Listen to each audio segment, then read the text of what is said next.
di filmnya. Sempat resign dia ternyata ya.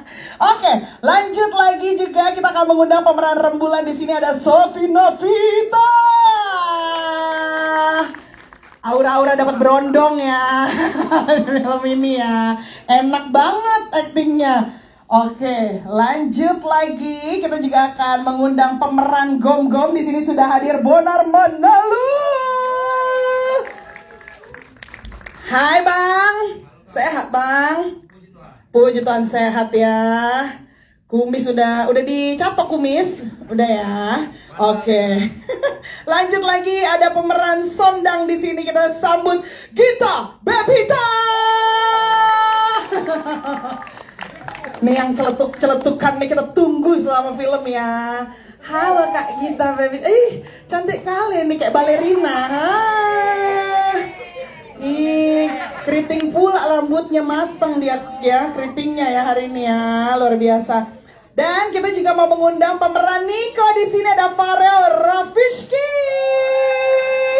Aduh gemes banget, ya ampun sayang. Jaketnya bisa tukeran nih ukurannya sama Kak Gita Bebita nanti ya. Maksudnya iya kita jadi bandana sama kita ya. Oke, lanjut lagi. Di sini juga sudah ada pemeran Raja, ada Dimas Anggara. Hip hop banget nih. Oke, aku di sini. Halo. Iya, silakan menempati tempat duduk yang sudah tersedia. Dan kita juga akan mengundang pemeran Andara di sini ada Nashila Mirdad. Aduh, ini sepanjang film juga kita kasihan banget ngeliat dia ya kayaknya. Bawaannya pengen kita suruh ngungsi di rumah kita gitu, kita selamatkan ya. Tapi kayaknya nggak lengkap lah sore hari kita nih kalau kita nggak undang mama kita yang satu ini. Setuju teman-teman? Kita sebutlah namanya sama-sama ya. Oke, kita sambut bersama-sama pemeran Donda mama kita yaitu Bunda Carla.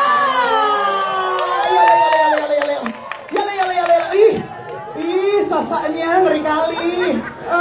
Diam kau katanya. Aduh, ini dia nih yang udah kehilangan kondenya sejak awal ya tadi ya. Oke, ini dia jajaran cast dan juga filmmaker dari Mertua Ngeri Kali. Boleh kita kasih tepuk tangan teman-teman. Oke, dan sebelum nanti akan ada sesi untuk teman-teman media bisa bertanya-tanya di sini, izinkan saya dulu untuk bertanya kepada para narasumber yaitu cast dan juga filmmaker hari ini. Pertama-tama mungkin saya mau menyapa dulu Bapak Joseph Tarigan di ujung sana. Halo Pak. Halo. Horas. Maju-jua. Pak Joseph Tarigan, boleh dong sebagai produser eksekutif kali ini di film ini, apa sih yang sebenarnya Bapak lihat dari cerita film ini dan kenapa yakin banget kalau film itu bakal relate sama orang di luar sana? Padahal kan gak semua orang Indonesia itu orang Batak ya kan? Mungkin boleh diceritakan dulu sambil menyapa teman-teman media yang ada di sini. Kami persilahkan. Ya, terima kasih untuk teman-teman media yang sudah datang di press conference Mertua Ngeri Kali. Film ini walaupun berkisah tentang keluarga Batak, tapi permasalahannya itu banyak terjadi di masyarakat kita. Setuju. Ada anak, terutama keluarga baru ya, mereka itu yang saya tahu ada misalnya karena faktor ekonomi mereka harus tinggal dengan orang tua dulu. Di sisi lain juga ada yang orang tua mau anaknya tinggal justru nggak mau jauh dari anaknya gitu. Tapi after that akan terjadi friksi karena akan banyak masalah di situ.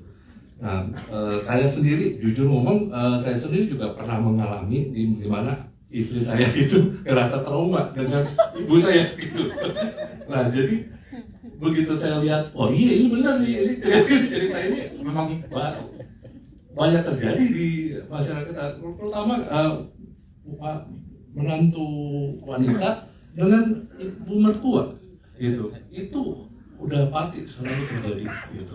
Yang disulitkan adalah pihak pria, suami tentunya gitu. Jadi Nah, relate sekali dengan masyarakat kita, ya kan? Dan menariknya adalah sesuatu yang sebenarnya ini serius ya, masalah serius yang bisa mengakibatkan sampai perceraian bahkan, gitu, karena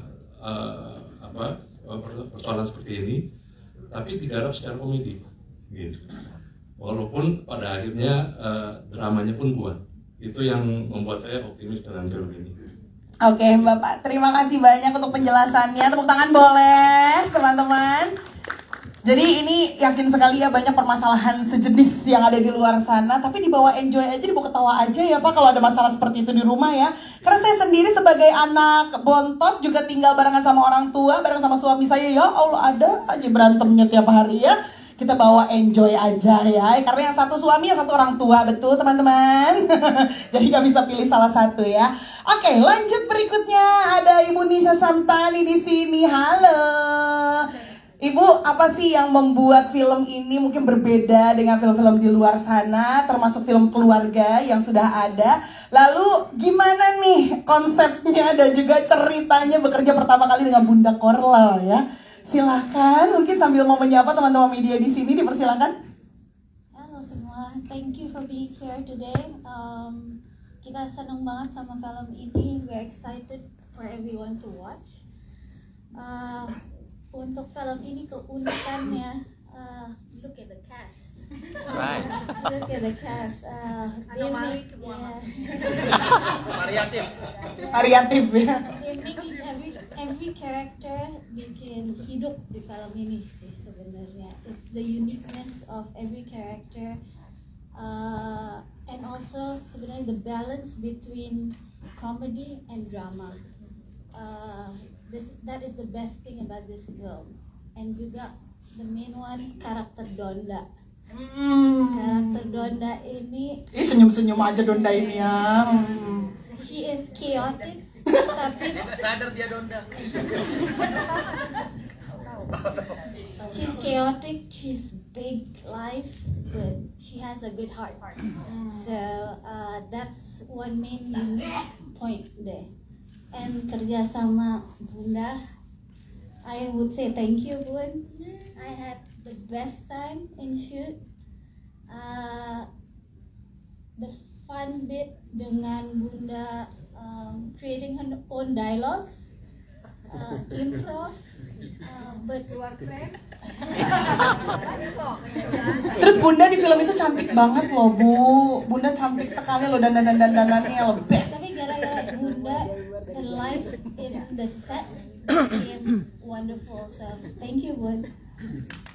Luar biasa, tepuk tangan dong. Ibu Nisa Samtani, terima kasih banyak untuk penjelasannya. Kita beralih berikutnya. Ada Mbak Kay Mangunsang di sini. Tapi kayaknya dari filmnya harus panggil Eda kali ya, Eda Kay. Eda Kay Mangunsang. Ini film mertua ngeri kali kan. Penyajian komedinya benar-benar menurut aku luar biasa loh. Karena tadi teman-teman di sini juga pas nonton banyak yang ketawanya bahkan nggak bisa kontrol ya teman-teman ya. Ketawa banget. Tapi gimana sih pendekatannya Eda sendiri nih dengan teman-teman cast di sini gitu, dan kenapa film ini pemeran utamanya harus seorang Bunda Korla? Aduh, yala. Ya, selamat sore teman-teman semua. Terima kasih atas kedatangan teman-teman media di sini. Jadi mungkin saya perlu menceritakan bagaimana asal muasal ide film ini. Sebenarnya film ini adalah kisah nyata dari penulis Mbak Henovia dan Mbak Egi. Jadi mereka datang ke saya, Mbak Kay, ini kita nulis sinetron mulu. Gimana sih jadi penulis film? Ya udah sini aja ayo sama aku. Terus dia curhat, ternyata kisah curhatannya itu luar biasa ya, sangat tragis ya, kehidupan seorang penulis sinetron stripping. Terus kami bikin, tapi akhirnya jadi drama banget dan bikin depresi. Lalu kebetulan sebenarnya di kisah nyatanya juga bentuknya orang Batak. Lalu kami memutuskan sebenarnya berdiskusi gimana kalau ini kita bikin komedi Batak aja. Tapi harus ada pemeran utama, mertuanya harus orang yang komedi, aktor yang komedi, yang kalau dia marah-marah kita seneng. Bener Dan lagi, itu, bener ya, lagi kita ya. nungguin dia marah mulu dari tadi Bunda marah-marahnya ketawa mulu kita. Iya, dan kebetulan waktu saya lagi syuting film yang lain, ini udah mau menjelang produksi kan, terus saya nonton gitu ya, ada Bunda Korla, baru aku lihat, ini dia nih, dapat wangsit ya, alhamdulillah puji Tuhan, kepikir gitu, ini kayaknya nih Bunda Korla. Terus saya riset kan, Bunda Korla tuh pernah main film nggak ya? Oh, dia pernah main sinetron Si Bajai. Hanya satu scene saya lihat tapi saya yakin dia bisa. Minimal ada pengalaman syuting ya, Mira ada pengalaman syuting. Yolo. Actingnya keren banget Bunda. Terus saya dapat kabar kan, akhirnya saya dekatin, saya ketemu kontaknya Ivan Gunawan ya, akhirnya kontak. Udah diam aja kau ah. Terus Bunda bilang, saya nggak bisa ngapalin skenario katanya. Oh nggak apa-apa, improv aja. Saya sih biasa improv ya, Jadi zaman saya bikin sinetron pertama kali itu Lupus Milenia itu improvisasi sebenarnya. Ya banyak. Nah makanya salah satu yang biasa improv saya bawa, Sofi Navita. Pokoknya saya bisikin ke Rofi, pokoknya bikin aja dia marah. Lo ini aja pokoknya pancing aja supaya dia marah gitu. Nah akhirnya terjadilah dan memang alhamdulillah benar ya, Bunda Korla itu adalah satu-satunya kayaknya yang bisa memerankan dengan cocok sekali karakter Donda di film Mertua Ngeri Kali. Yeay. Dan kita semuanya setuju ya di dalam ruangan ini ya, yang tadi sudah menyaksikan sama-sama. Bunda Korla actingnya keren banget, Eda. Mantap kali, kembang kempis hidungnya. Gak acting dia. Oh gak acting ya? Sehari-hari ya? Sehari-hari cuma dikasih situasi. Nah. Dikasih situasi, mainkan Eda. Mainkan Eda. Kayak gitu loh Eda. Oke, terima kasih Eda K. Tapi satu pertanyaan lagi dari semua komedi yang ditampilkan di film ini, ada juga semacam kritik sosial mungkin yang disampaikan juga, karena tadi ada haru-harunya juga, terus ada drama-drama intrik di dalamnya. Nah sebenarnya apa yang Eda K mau sampaikan untuk masyarakat lewat cerita ini? Ya, setiap keluarga kan ada dramanya. Tapi dalam keluarga Batak, dramanya ya macam itulah gitu ya, tegangan tinggi semua. Tapi sebenarnya keluarga itu saling sayang menyayang, cuma cara berekspresinya berbeda. Nah kebetulan kalau orang Batak itu sebenarnya marah-marah juga lucu kan ya kalau dilihat ya. Jadi jangan serem sama orang Batak. Cepet nangis dia juga ya. Aku boleh tambahin? Boleh dong. Maksudnya kayak itu adalah orang Batak itu kayaknya kasar ya. Tapi memang love language-nya adalah personal attack. Itu benar lagi.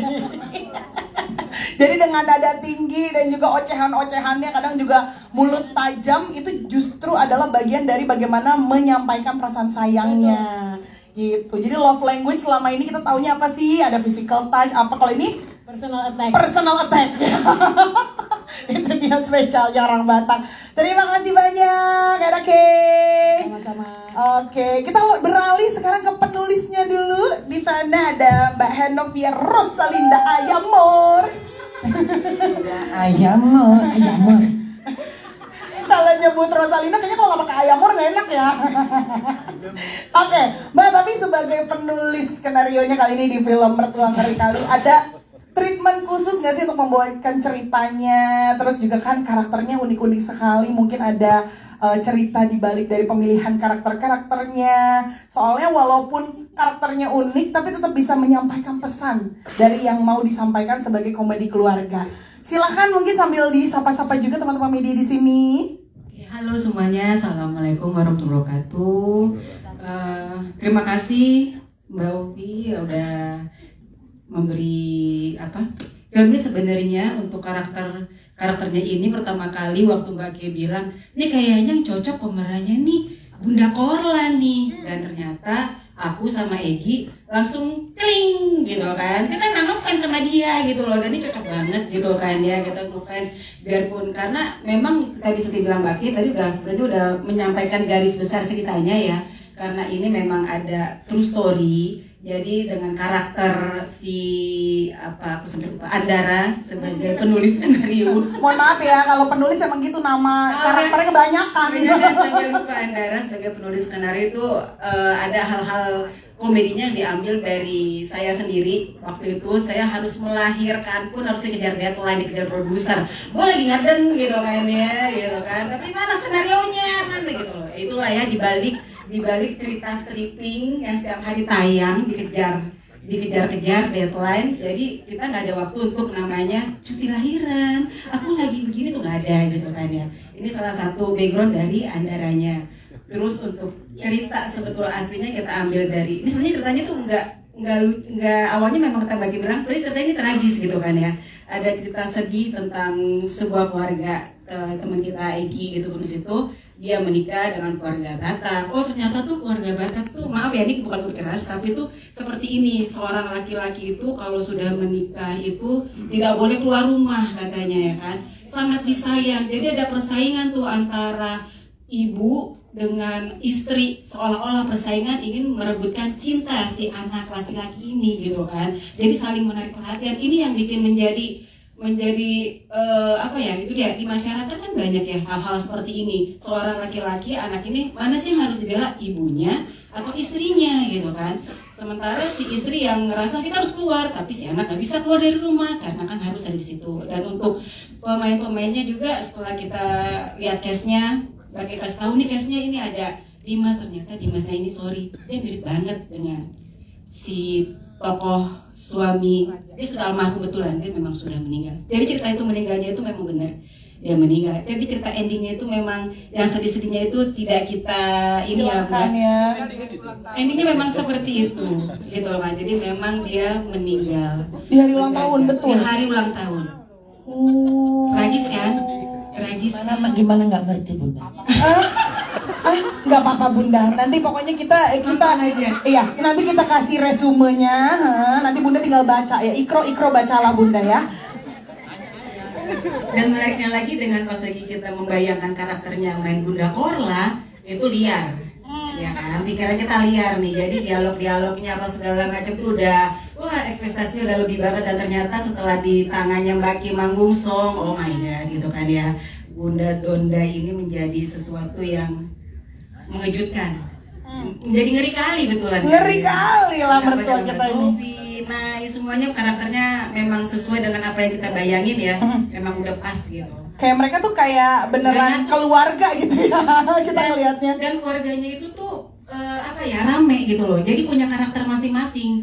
Baik dari si yang ada pembantunya ART-nya di rumah juga punya karakter. Jadi nggak kosong semuanya. Keren deh pokoknya. Nah itu dia. Terima kasih banyak Mbak Henovia Rosalinda Ayamur. Terima kasih. Harus ada Ayamurnya tetap ya. Berikutnya kita ke jajaran cast yang sudah hadir di sini. Ada Mbak Siti Fauziah yang memerankan Sumi. Tapi panggilannya kan Mbak Ozi, bener gak sih? Iya, Sumi juga boleh. Sumi ya boleh. Jadi Sumi apa Ozi nih? Senyamannya ya. Mbak Ozi sebagai Sumi ya. Tapi kan kalau misalnya kita lihat Mbak Ozi sendiri gitu di film-film sebelumnya ataupun di layar sebelumnya kan memang karakternya